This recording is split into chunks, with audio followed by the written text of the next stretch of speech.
President of the United States has now contracted the coronavirus. He tweeted that at first it was because Hope Hicks had tested positive for coronavirus. They were coming together,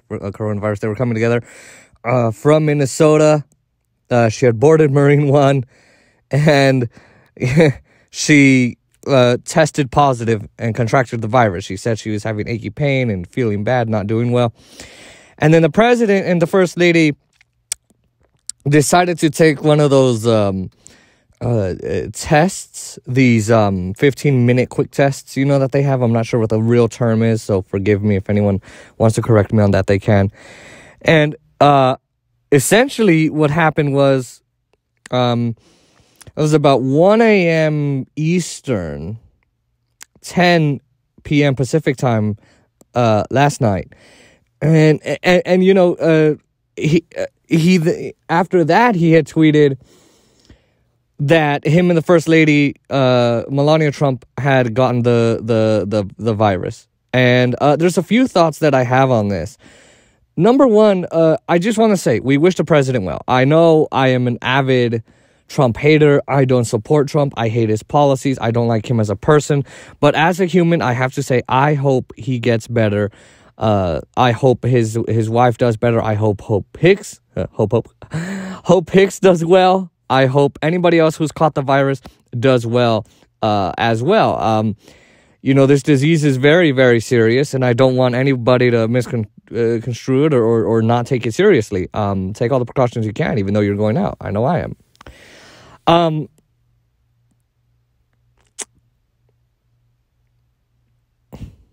Now, here's another thought that I have. The president constantly bashed any sort of precautions that people would take against coronavirus. He said that masks were controlling us, taking away our liberties, that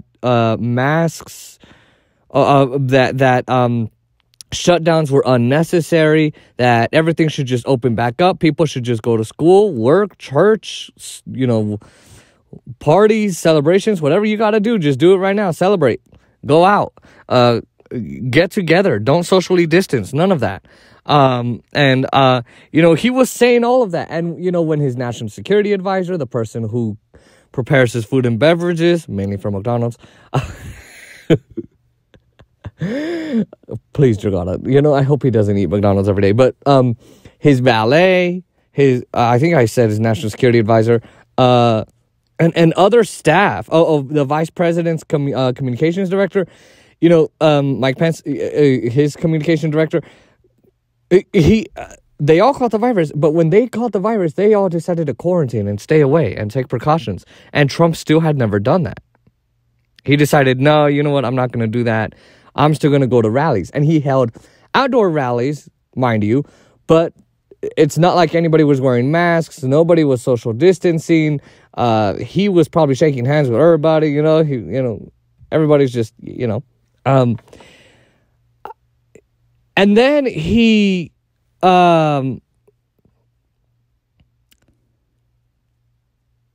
didn't wear a mask until months and months. I think I did a video on it in July,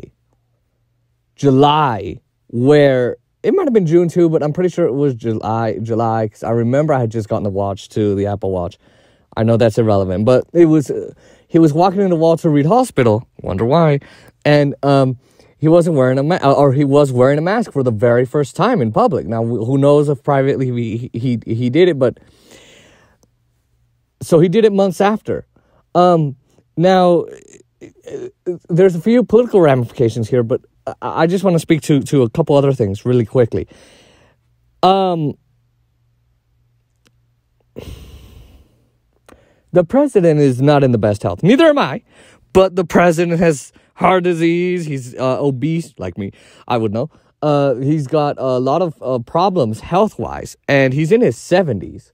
And I can't stress this enough. As much as they say it doesn't hurt the old, it does. And as much as they say it's all the young, the old people are also contracting it, and they're also suffering horribly. And look, I mean, if something bad were to happen to the president, that would be a really, really, really massive issue. And, you know, it kind of brings the point of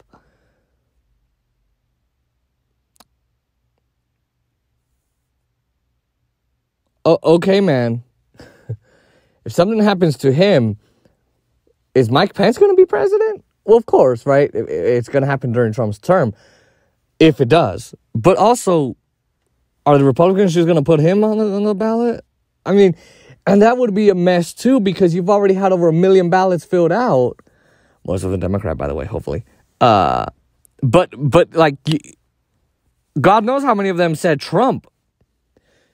How will those votes transfer? It's a mess. And I hope that someone has a clue as to what to do here. Now, last thing I'll mention, okay?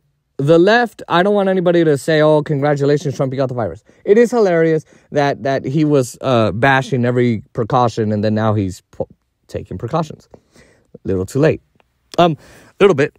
But, you know, don't be like that. Just be human, be decent, okay? But this could bring Trump sympathy votes. I was listening to Cenk Uygur and the Young Turks, and he was saying this, and I kind of agree, actually. Because there are people who go, well, put everything aside. I mean, he's terrible on the economy. He's probably going to kill us all, but he does have coronavirus. We'll get him better in the polls, in the pollings, all the polling. Look, that could happen. And if that happens, oh, Jesus. You know, if we had Bernie, I wouldn't worry. I'd be he might do better, but he ain't beating Bernie. Biden, I still think he's going to lose the election, although that debate, which I'll go over, I don't think he did well. Guys, look, I'm afraid for Joe Biden. And now Trump's given at least us, or me, another reason to be.